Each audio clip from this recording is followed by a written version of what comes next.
দক্ষিণ পূর্ব ইউরোপের দেশ আলবেনিয়া। গেল সপ্তাহে আলবেনিয়ার সরকার এক চমকপ্রদ ঘটনা ঘটিয়েছেন। আলবেনিয়ার মন্ত্রিসভায় যোগ দিয়েছেন এক নতুন সদস্য। তবে তিনি কোনো সাধারণ মানুষ নন, বরং কৃত্রিম বুদ্ধিমত্তা নির্ভর এক ভার্চুয়াল বট।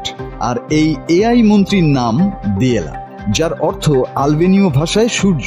বার্তা সংস্থা রয়টার্সের প্রতিবেদনে বলা হয়, দেশটির প্রধানমন্ত্রী এদি রামা গত বৃহস্পতিবার তার চতুর্থ মেয়াদের মন্ত্রিসভা ঘোষণা করেন। এ সময় তিনি জানান, সরকারি ক্রয় ও টেন্ডার কার্যক্রম এখন থেকে সামলাবেন দিয়েলা। সরকারি প্রকল্পে বেসরকারি প্রতিষ্ঠানকে দেওয়া সব টেন্ডারই তিনি তত্ত্বাবধান ও অনুমোদন করবেন। আলবেনিয়ায় দীর্ঘদিন ধরেই সরকারি টেন্ডার দুর্নীতির প্রধান খাত হিসাবে পরিচিত।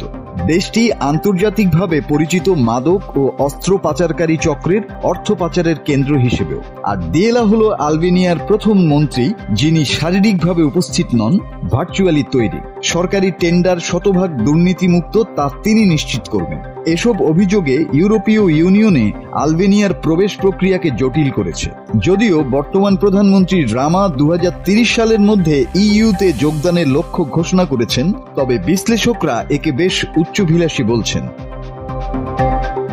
এআই দিয়েলা প্রথম চালু হয়েছিল চলতি বছরের শুরুতে আলবেনিয়া প্ল্যাটফর্মের ভার্চুয়াল সহকারী হিসেবে। ঐতিহ্যবাহী আলবেনীয় পোশাকে সজ্জিত দিয়েলার কারণে তখন নাগরিক ও ব্যবসায়ীদের জন্য অনলাইনে নথি সংগ্রহের আমলাতান্ত্রিক জটিলতা কমে আসে। তবে এআই মন্ত্রী দিয়েলা পুরোপুরি স্বাধীনভাবে কাজ করবেন নাকি তার উপর মানবিক নজরদারি থাকবে, সে বিষয়ে আলবেনীয় সরকার বিস্তারিত কিছু জানায়নি। ফলে প্রশ্ন উঠছে, এই এআই মন্ত্রীকে প্রভাবিত বা হ্যাক করার কতটা ঝুঁকি রয়েছে।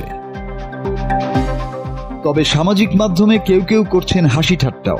এক ফেসবুক ব্যবহারকারী লিখেছেন, আলবেনিয়ায় দিয়েলাও একদিন দুর্নীতিগ্রস্ত হয়ে যাবেন। আরেকজনের মন্তব্য, চুরি আগের মতোই চলবে, শুধু দোষ চাপানো হবে দিয়েলার উপর। মাসুদ হাসান, বাংলা টিভি।